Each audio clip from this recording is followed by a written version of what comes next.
놀라운 결과가 나왔습니다. 혼자 여행하는 여성들을 위한 국가별 안전도 실험을 진행했는데 그 결과가 정말 놀라웠어요. 우리가 일반적으로 안전하다고 생각하는 나라들과 실제 현실 사이에는 엄청난 격차가 있었습니다. 솔로 여행을 꿈꾸는 여성분들이라면 반드시 알아야 할 정보입니다. 과연 어느 나라가 안전하다는 평가를 받고 있을까요? 시작하기 전에 구독과 좋아요 버튼 꾹 눌러주세요. 여러분의 작은 클릭이 채널 운영에 큰 힘이 됩니다. 그리고 알림 설정도 잊지 마세요. 저는 캐나다 토론토에 사는 애슐리 그랜트입니다. 유튜브에서 솔로 세이프라는 채널을 운영하고 있어요. 혼자 여행하는 여성들을 위한 안전 정보를 다루는 것이 제 전문 분야죠. 3년 동안 이 채널을 운영하면서 유럽, 남미, 동남아시아 등 수많은 나라를 다녔지만 오늘 말씀드릴 경험만큼 충격적인 적은 없었습니다. 캐나다에서 태어나고 자란 저는 영어와 프랑스어 모두에 능통합니다. 특히 프랑스어는 퀘벡 출신 할머니 덕분에 어릴 때부터 자연스럽게 익혔죠. 이번 실험에서는 의도적으로 프랑스어만 사용해 더 어려운 상황을 연출해 보기로 했어요. 영어가 통하지 않는 상황에서 정말 절망적인 외국인의 모습을 보여주고 싶었거든요. 사실 한국과는 특별한 인연이 있었습니다. 대학 시절 한국어를 부전공으로 공부했거든요. 생으로 한국 친구들이 제게 늘 말했던 게 있어요. 한국은 정말 안전한 나라야. 밤에 혼자 다녀도 괜찮아. 그 말이 계속 머릿속에 남아 있었죠. 정말일까요? 언어도 통하지 않는 절망적인 상황에서도 그럴까요? 제 채널 구독자들이 아시아 편을 요청했을 때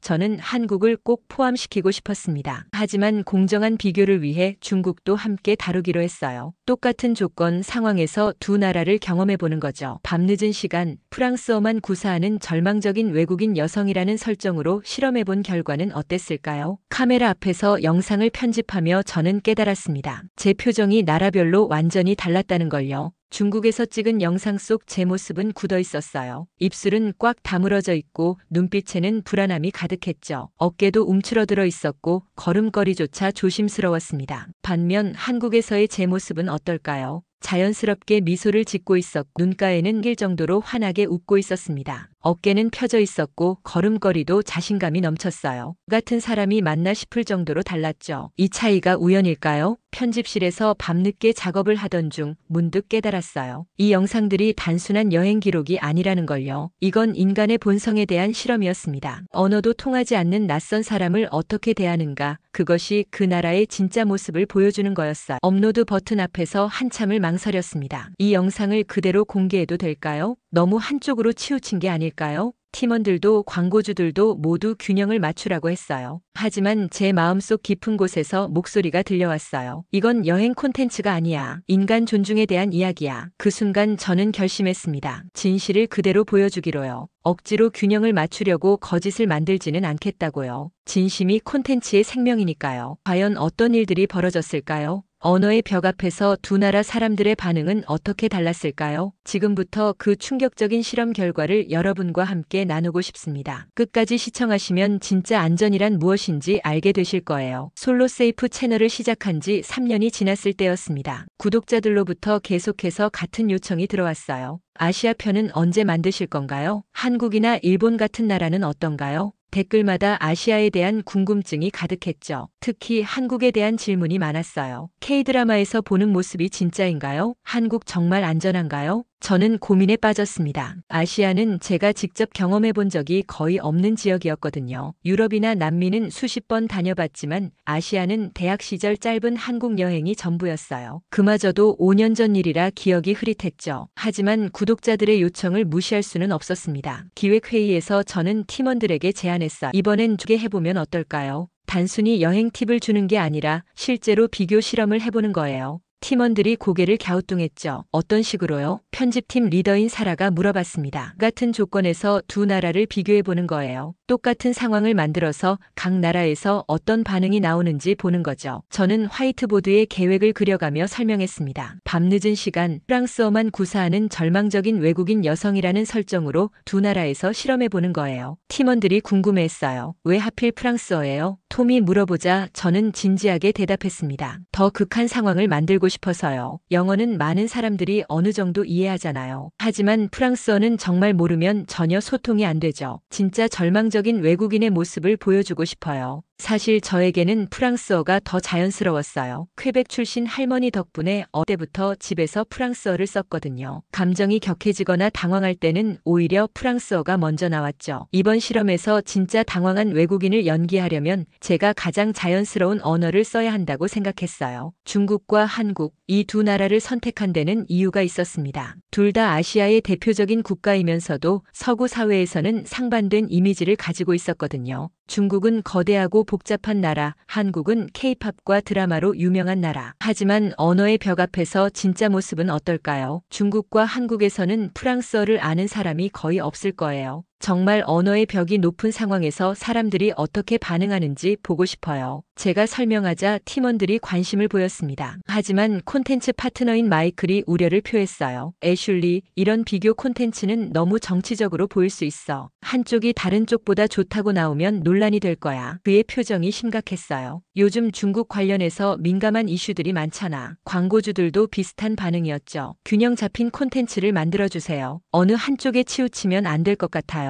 주요 스폰서인 여행용품 회사에서도 같은 말을 했습니다. 브랜드 이미지에 영향을 줄 수 있어요. 그날 밤 집에서 혼자 생각에 잠겼습니다. 정말 균형을 맞춰야 할까요? 진실이 한쪽으로 기울어져 있다면 그것도 왜곡하는 걸까요? 창밖으로 토론토의 야경이 보였습니다. 저도 이 도시에서 안전하게 살고 있지만 과연 다른 나라는 어떨까요? 문득 대학 시절이 떠올랐어요. 한국어 수업에서 만난 한국 친구들이 늘 자랑스럽게 말하던 것들. 우리나라는 정말 안전해. 밤에 혼자 다녀도 괜찮아. 그때는 그냥 자국 자랑인 줄 알았는데 혹시 정말일까요? 언어도 통하지 않는 절망적인 상황에서도 그럴까요? 다음 날 아침 저는 팀에게 말했습니다. 그냥 있는 그대로 해봐요. 누가 진짜 안전한지, 누가 진짜 친절한지 보여주는 거예요. 그게 우리가 해야 할 일이에요. 사라가 걱정스러운 표정으로 물었어요. 정말 괜찮을까요? 진실을 말하는 게 왜 문제가 될까요? 저는 확신에 찬 목소리로 대답했습니다. 우리는 여행 유튜버가 아니라 안전 전문가예요. 구독자들의 안전이 최우선이죠. 언어의 벽 앞에서 사람들의 진짜 모습이 드러날 거예요. 중국 상하이 푸동공항에 내린 순간부터 실험이 시작되었습니다. 저는 의도적으로 영어를 일절 사용하지 않기로 했어요. 오직 프랑스어로만 소통을 시도하는 거죠. 공항 직원에게 부베부메드 도와주실 수 있나요? 라고 프랑스어로 물었지만 무표정한 얼굴로 고개만 저을 뿐이었어요. 택시를 탈 때도 마찬가지였습니다. 저 부들의 알레아 셋 아드레스 이 주소로 가고 싶어요 라고 프랑스어로 말하며 호텔 주소를 보여줬어요. 기사분은 번거롭다는 표정으로 내비게이션만 설정하고는 한마디도 없이 운전했습니다. 창밖에 화려한 상하이와 달리 차 안의 분위기는 얼어붙어 있었어요. 호텔에 짐을 풀고 밤 9시 본격적인 실험을 시작했습니다. 번화가 근처 골목길에서 길을 잃은 외국인 여성 연기를 시작했어요. 스마트폰은 꺼두고 호텔 주소가 적힌 종이만 들고 있었죠. 익스퀴제 무아, 저 빼르뒤 실례합니다. 길을 잃었어요 라고 프랑스어로 말하며 당황한 표정으로 사람들에게 다가갔습니다. 첫 번째 사람은 중년 남성이었어요. 프랑스어로 말하자 완전히 당황하더니 손을 흔들며 빨리 걸어가 버렸습니다. 두 번째는 젊은 여성이었는데 제가 계속 프랑스어로 말하자 짜증스럽다는 표정으로 고개를 저으며 지나갔어요. 10번째 시도까지 모두 실패했습니다. 그때 정말 절망적인 상황이 벌어졌어요. 갑자기 비가 내리기 시작한 거예요. 우산도 없던 저는 건물 처마 밑으로 피했지만 바람 때문에 비가 계속 들이쳤어요. 옷이 점점 젖어가고 추워지기 시작했습니다. 실부 플레, 저 쉬트레 프루아 제발 너무 추워요 라고 프랑스어로 중얼거리며 지나가는 사람들을 바라봤어요. 몇 명이 제 모습을 봤지만 아무도 신경 쓰지 않았습니다. 젖은 외국인 여성이 길가에서 떨고 있는데도 말이에요. 상황이 더 악화됐습니다. 휴대폰 배터리가 거의 다 떨어져 가고 있었어요. 진짜 절망적인 상황이 된 거죠. 저는 마지막 희망으로 순찰 중인 경찰관에게 다가갔습니다. 몬시에 르 폴리시에 에데 무아 실부 플레 경찰관님 도와주세요 라고 간절히 말했어요. 경찰관은 제가 뭘 말하는지 전혀 이해하지 못했어요. 제가 종이에 적힌 호텔 주소를 보여줘도 그냥 번역기를 쓰라며 손짓만 할 뿐이었습니다. 휴대폰 배터리가 거의 없다고 몸짓으로 설명해도 바쁘다는 식으로 손을 흔들며 가버렸어요. 그 순간 정말 무력감이 들었습니다. 비에 젖어 떨고 있는 외국인 여성을 경찰조차 외면하는 상황. 만약 진짜 위험한 상황이었다면 어떻게 됐을까요?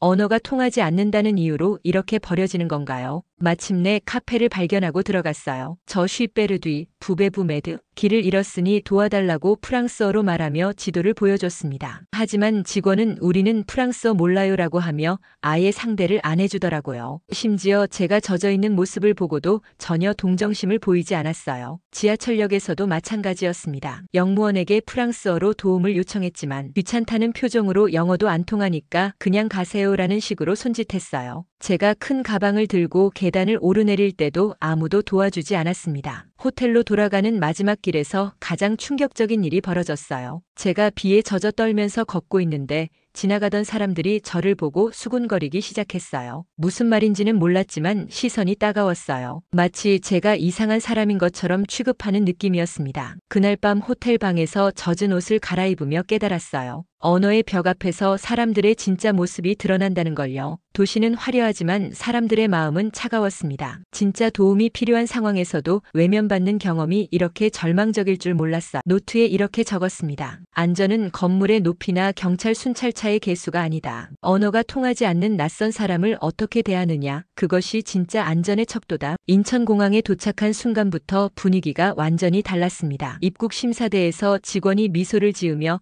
한국에 오신 걸 환영합니다라고 말해주더라고요. 저는 이번에도 의도적으로 프랑스어만 사용하기로 했어요. 메르시 복구 감사합니다라고 프랑스어로 대답했더니 직원이 당황하지 않고 천천히 영어로 다시 말해주었습니다. 공항 안내데스크에서 첫 번째 실험을 시작했어요. 익스퀴제 무아 저 베르뒤 몽 호텔 실례합니다. 호텔을 찾지 못하겠어요 라고 프랑스어로 말했습니다. 직원분이 당황스러워하는 표정을 지었지만 포기하지 않고 다른 직원을 불러왔어요. 그분도 프랑스어는 못했지만 번역 앱을 켜서 소통을 시도하더라고요. 무엇보다 놀라웠던 건 그들의 태도였어요. 언어가 통하지 않는다고 포기하는 게 아니라 끝까지 도와주려고 노력했습니다. 지도를 그려주고 지하철 노선도의 표시도 해주고 심지어 혹시 모르시면 영무원분한테 물어보세요. 도와주실 거예요 라고 말해주었어요. 지하철역으로 가는 길에서 진짜 감동이 시작되었습니다. 큰 가방 때문에 고생하고 있는데 고등학생 2명이 다가왔어요. 제가 프랑스어로 아이드 무아 실부 플레 도와주세요 라고 말했더니 당황했지만 가방을 가리키며 도와주겠다는 몸짓을 했어요. 그중 한 명이 휴대폰으로 번역 앱을 켜더라고요. 어디 가세요? 라고 번역해서 물어보더니 제가 호텔 주소를 보여주자 아, 이거 지하철로 가면 돼요 라고 번역해서 알려주었습니다. 그리고는 have a safe trip이라고 영어로 말해주었어요. 17,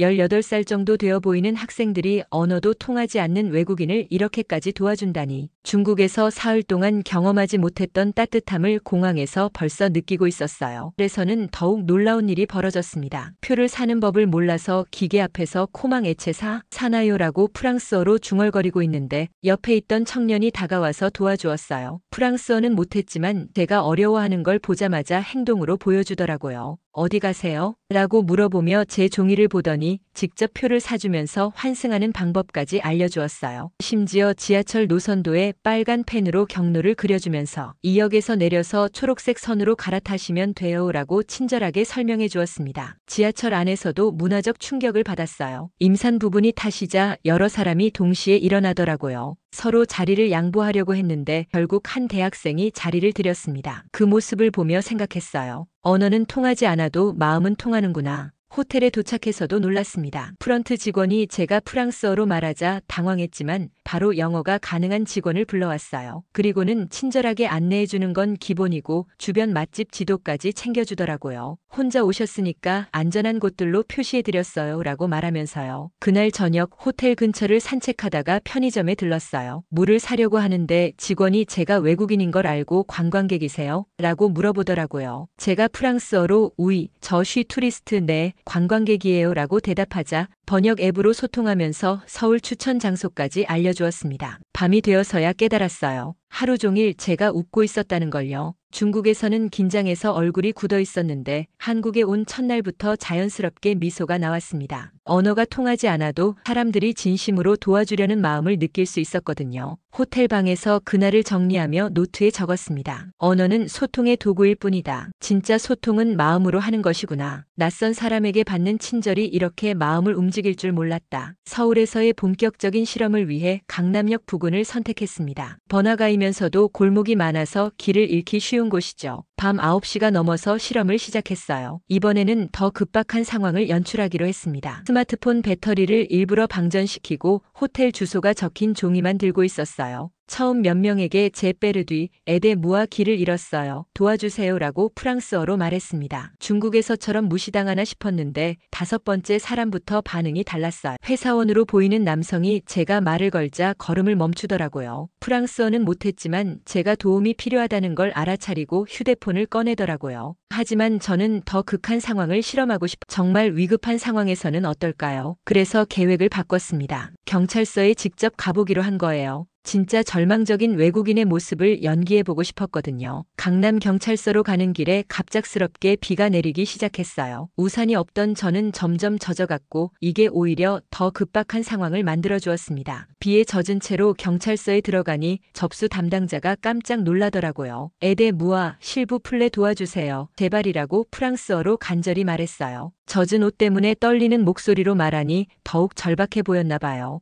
직원분이 당황하는 기색 없이 바로 행동에 나섰습니다. 수건을 가져다 주면서 잠시만 기다리라는 손짓을 했어요. 몇 분 후 여성 경찰관이 나타났습니다. 영어로 괜찮으세요? 무슨 일이세요? 라고 물어보더라고요. 저는 계속 프랑스어로 저 길을 잃었어요. 제 호텔을. 이라고 말했습니다. 경찰관분이 번역 앱을 켜서 상황을 파악하려고 노력하더라고요. 정말 감동적이었던 건 그 다음이었어요. 경찰관분이 제가 젖어 있는 걸 보고 먼저 따뜻한 차를 가져다 주었습니다. 그리고 제가 보여준 호텔 주소를 확인하고는 노트북으로 위치를 찾아주었어요. 외국인 관광객 동행 지원 요청합니다라고 어디론가 전화를 걸더라고요. 이런 시스템이 정말 존재한다는 게 믿어지지 않았어요. 비에 젖은 외국인 하나를 위해 이렇게까지 해주다니. 10분 정도 지나자 순찰차가 도착했습니다. 경찰관 2분이 내려서 저를 맞아주었는데 그중 한 분이 우산까지 가져와 주었어요. 차에 타세요. 호텔까지 모셔다 드릴게요. 차 안에서 경찰관분이 히터를 틀어주면서 괜찮으세요? 감기 걸리겠어요? 라고 걱정해 주더라고요. 번역 앱으로 서울은 안전한 도시예요. 너무 걱정하지 마세요. 라고 말씀해 주셨어요. 차창 밖으로 지나가는 서울의 야경을 보며 눈물이 날 뻔했어요. 언어도 통하지 않고 비에 젖은 외국인을 이렇게까지 챙겨주다니. 중국에서 경찰조차 외면했던 것과는 천지 차이였어요. 순찰차가 호텔 앞에 도착했을 때 더욱 놀라운 일이 벌어졌습니다. 경찰관분이 호텔 직원에게까지 상황을 설명해 주는 거예요. 이분이 길을 잃고 비까지 맞으셨어요. 따뜻하게 해드리세요라고 마치 가족을 부탁하는 것처럼 말씀하셨어요. 차에서 내리기 전에 한 경찰관분이 제 눈을 따뜻하게 바라보며 말했습니다. 서울 여행 잘하세요. 또 어려운 일 있으면 언제든 경찰서에 오세요. 그리고는 정중하게 고개를 숙여 인사해 주었어요. 그 진심 어린 눈빛에서 진짜 배려를 느꼈습니다.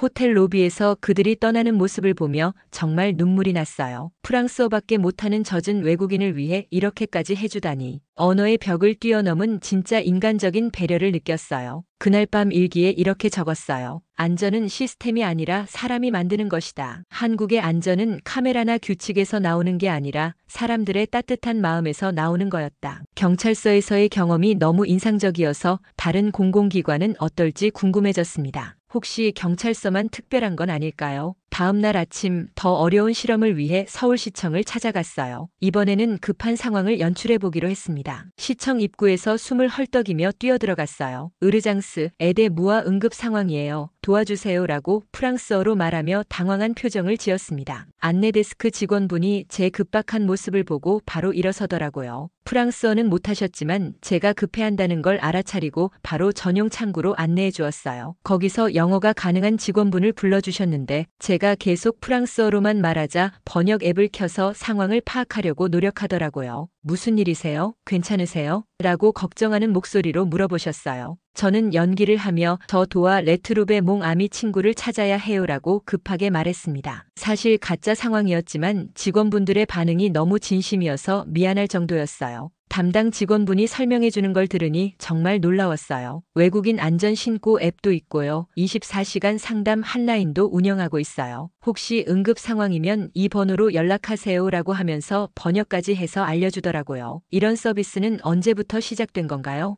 라고 번역 앱으로 물어보니 외국인 관광객들이 안전하고 편안하게 지낼 수 있도록 하는 게 목표예요. 서울을 좋은 기억으로 남겨드리고 싶거든요 라고 대답해 주셨어요. 점심시간에 들른 구청에서는 더욱 극적인 상황이 벌어졌어요. 제가 프랑스어로 저 도와할래? 아, 로피탈 으르장 병원에 급히 가야 해요 라고 말하며 배를 움켜쥐는 연기를 했어요. 민원실 직원분이 깜짝 놀라며 바로 의자를 가져다 주었습니다. 영어를 할 수 있는 직원을 급히 불러주면서 괜찮으세요? 병원 가실래요? 라고 걱정해 주더라고요. 제가 번역 앱으로 괜찮아요. 그냥 위치만 알려주세요 라고 하자 지도에 가장 가까운 병원을 표시해 주면서 택시까지 불러주려고 하셨어요. 오후에 실제로 병원에 가봤습니다. 간단한 건강검진이라는 핑계였지만 여기서도 놀라운 경험을 했어요. 접수 데스크에서 제가 프랑스어로 저 보드레 보아르 룬 메드생 의사를 보고 싶어요 라고 말하자 당황하지 않고 통역 서비스를 연결해 주더라고요. 간호사분이 처음 한국 오셨어요? 어디 아프세요? 라며 진심으로 걱정해주는 모습에 감동했어요. 단순한 업무가 아니라 정말 환자를 걱정하는 마음이 느껴졌거든요. 가장 인상 깊었던 건 대학교 캠퍼스에서 일어난 일이에요. 제가 프랑스어로 제쉬 베르뒤 부베부 메드 길을 잃었어요. 도와주실 수 있나요? 라고 물었더니 한 명이 아니라 3명의 학생이 몰려와서 도와주었습니다. 감사합니다. 제가 인사를 하니 학생이 환하게 웃으며 대답했습니다. 우리나라에 오신 분들이 좋은 기억을 가지고 가셨으면 좋겠어요. 그래야 한국을 좋아하게 되잖아요. 이런 마음을 가진 젊은 세대를 보며 한국의 미래가 더욱 밝다고 느꼈어요. 저녁에 호텔로 돌아오면서 깨달았습니다. 한국은 낯선 사람을 위한 시스템이 완벽하게 준비되어 있었다는 걸요. 단순히 제도적인 지원만이 아니라 사람들의 마음 자체가 외국인을 배려하는 문화로 만들어져 있었어요. 그날 밤 노트에 이렇게 적었습니다. 이건 정책이 아니라 문화다. 법으로 강제해서 되는 게 아니라 어릴 때부터 몸에 밴 배려심이 진짜 안전을 만들어내는구나. 한국에서의 모든 촬영을 마치고 캐나다로 돌아온 후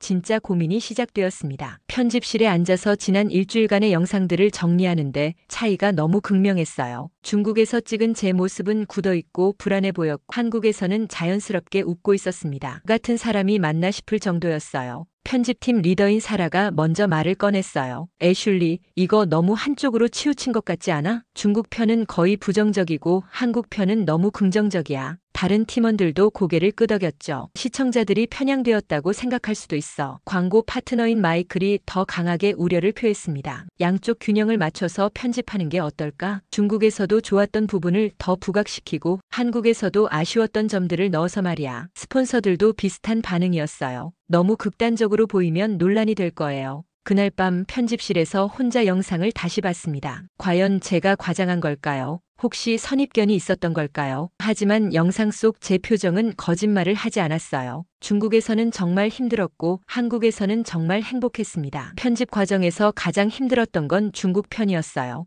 긍정적인 장면을 찾으려고 했는데 정말 없었거든요. 호텔 서비스나 음식은 괜찮았지만 사람들과의 상호작용에서는 따뜻함을 찾기 어려웠어요. 특히 비에 젖어 도움을 요청했던 그 밤의 영상을 보니 다시 한번 마음이 아팠어요. 반대로 한국 편에서는 부정적인 장면을 찾기가 힘들었어요. 지하철이 복잡하다거나 음식이 맵다거나 하는 정도였. 사람들과의 관계에서는 단 한 번도 불쾌한 경험이 없었습니다. 오히려 편집하면서 다시 감동받은 장면들이 너무 많았어요. 팀 회의에서 논란이 일었어요. 우리가 저널리스트는 아니지만 그래도 공정해야 하는 거 아니야? 사라의 말에 다른 팀원도 동조했습니다. 한 나라는 천국처럼 다른 나라는 지옥처럼 보이면 안 되지. 하지만 저는 확신이 섰어요. 공정함이 진실을 왜곡하는 건 아니잖아요. 제가 경험한 게 이거라면 이걸 그대로 보여주는 게 맞는 거예요. 팀원들의 표정이 복잡해졌지만 저는 계속했습니다. 시청자들이 원하는 건 꾸며진 균형이 아니라 진짜 경험이에요. 특히 급박한 상황에서의 반응 차이는 너무 명확했어요. 중국에서는 비에 젖어 떨고 있을 때도 아무도 신경 쓰지 않았지만 한국에서는 경찰관들이 수건과 따뜻한 차까지 가져다 주었거든요. 이런 차이를 어떻게 균형이라는 이름으로 가릴 수 있을까요? 그날 밤 집에 돌아와서 대학 시절 한국 친구들이 정말 안전한 나라야. 그때는 그냥 자국 자랑인 줄 알았는데 이제는 그 말의 진짜 의미를 알 것 같았어요. 안전이란 시설이나 시스템이 아니라 사람들의 마음에서 나오는 거였어요. 노트북을 열고 원본 영상들을 다시 봤습니다. 경찰서에서 만난 따뜻한 경찰관들, 지하철에서 도와준 청년, 시청에서 친절하게 안내해준 공무원들. 이 모든 게 연출이 아니라 진짜였어. 진실이 한쪽에 유리하더라도 그게 진짜라면 숨기지 말아야겠다고 생각했어요. 저는 손으로 노트를 덮으며 중얼거렸습니다. 이건 여행 영상이 아니다. 증언이다. 언어도 통하지 않는 절망적인 상황에서 보여준 한국 사람들의 따뜻함을 세상에 알려야겠다고 생각했어요. 다음 날 아침 팀에게 최종 결정을 알렸어요. 있는 그대로 올릴 거예요. 균형을 맞추려고 거짓을 만들지는 않겠어요. 진심이 콘텐츠의 생명이니까요. 걱정스러워했지만 제 확신에 찬 목소리를 듣고는 더 이상 반대하지 않았습니다. 영상 편집을 마무리하면서 마지막 내레이션을 녹음했어요. 안전은 통계가 아니라 사람이 만드는 것입니다. 진짜 안전은 언어의 벽을 뛰어넘는 인간적인 배려에서 나옵니다. 이 한 문장에 모든 경험이 담겨 있었어요. 드디어 업로드할 시간이 되었습니다. 손가락이 떨렸어요. 마우스 커서가 업로드 버튼 위에서 몇 번이나 머뭇거렸죠. 정말 이대로 올려도 될까요? 하지만 더 이상 망설일 수는 없었습니다. 진실을 숨길 이유는 없으니까요. 영상 제목은 간단했어요. 프랑스어만 구사하는 여성이 가장 안전한 나라는? 썸네일에는 중국에서 비에 떨고 있던 제 모습과 한국에서 경찰관들이 도와주는 장면을 나란히 놓았습니다. 이보다 정직한 표현은 없을 거예요. 업로드 버튼을 누르자마자 심장이 뛰기 시작했어요. 프리미어 영상으로 설정해놨기 때문에 실시간으로 시청자들의 반응을 볼 수 있었거든요. 처음에는 조용했지만 점점 댓글이 늘어나기 시작했습니다. 와, 정말 극명한 차이네요. 같은 상황인데 반응이 완전 달라요. 한국 경찰들 정말 친절하구나. 외국인한테 저렇게까지 해주는 거야? 중국에서 비 맞으면서 도움 요청했는데 아무도 안 도와줬다니. 정말 무서웠을 것 같아요. 실시간 채팅창이 폭발하기 시작했어요. 영어, 한국어, 스페인어, 프랑스어로 댓글들이 쏟아졌습니다. 전 세계에서 사람들이 제 이야기에 공감하고 있었어요. 대부분 긍정적인 반응이었지만 일부는 우려를 표하기도 했어요. 너무 편향된 것 같은데. 중국도 좋은 곳 많잖아요. 프랑스어만 써서 그런 거 아닌가요? 영어 썼으면 달랐을 텐데. 하지만 그런 댓글들조차 다른 시청자들이 대답해 주었어요. 편향이 아니라 실제 경험담이잖아요. 언어 모르는 상황에서 어떻게 대해주느냐가 중요한 거죠. 저도 비슷한 경험했어요. 한국 사람들 정말 친절해요. 프랑스어 모르는 건 당연하지만 도와주려는 마음이 다른 거죠. 영상이 끝날 무렵 채팅창에 한국어 댓글들이 눈에 띄기 시작했어요. 외국인이 우리나라를 이렇게 봐주니까 정말 기분이 좋네요. 우리가 당연하게 생각했던 게 특별한 거였구나. 다음에 외국인 보면 더 도와줘야겠어요. 언어 못해도 마음으로 도울 수 있다는 걸 배워요. 이런 댓글들을 보며 가슴이 뭉클해졌어요. 제 영상이 단순히 정보 전달을 넘어서 사람들의 마음을 움직이고 있었거든요. 영상이 끝나고 1시간 후 구독자 수가 눈에 띄게 늘기 시작했어요. 평소보다 5배 빠른 속도였습니다. 댓글도 계속 달렸는데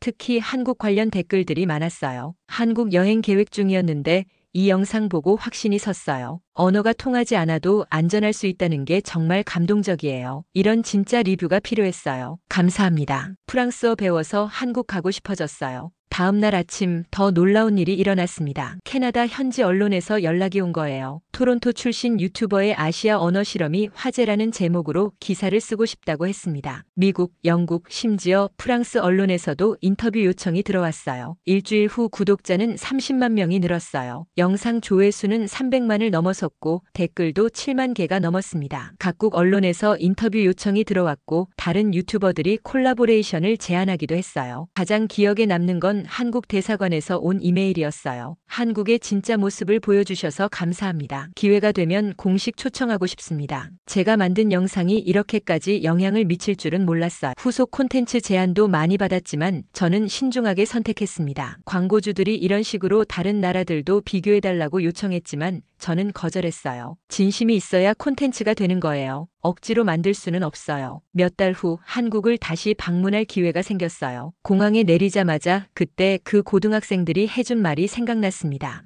Have a safe trip. 이제 저도 그 말의 진짜 의미를 알 것 같아요. 이번 실험을 통해 깨달은 건 단순했습니다. 진실을 말하는 것이 때로는 용기가 필요하지만 결국 사람들의 마음에 닿는다는 거예요. 안전은 통계가 아니라 사람이 만드는 것이고 진심은 언어의 벽을 넘어선다는 것도 배웠습니다. 그리고 가장 중요한 건 진심이야말로 진짜 콘텐츠라는 거였습니다. 꾸며진 균형보다는 진솔한 경험이, 억지로 만든 중립성보다는 솔직한 감정이 사람들에게 더 큰 감동을 준다는 걸 알았어요. 지금도 많은 분들이 물어보세요. 다음엔 어느 나라를 실험해 볼 건가요? 사실 몇 가지 계획은 있어요. 일본의 안전 시스템은 어떨지, 북유럽 국가들의 여성 안전은 정말 세계 최고 수준인지. 하지만 모든 실험은 진심이 있을 때만 진행할 예정입니다. 여러분은 어떻게 생각하세요? 이 영상이 도움이 되었다면 구독과 좋아요 버튼 꼭 눌러주세요. 그리고 댓글로 다른 나라에서의 경험담이나 다음에 실험해봤으면 하는 나라를 알려주세요. 언어의 벽을 뛰어넘는 따뜻한 이야기들을 더 많이 전해드리는 감동 초인종이었습니다.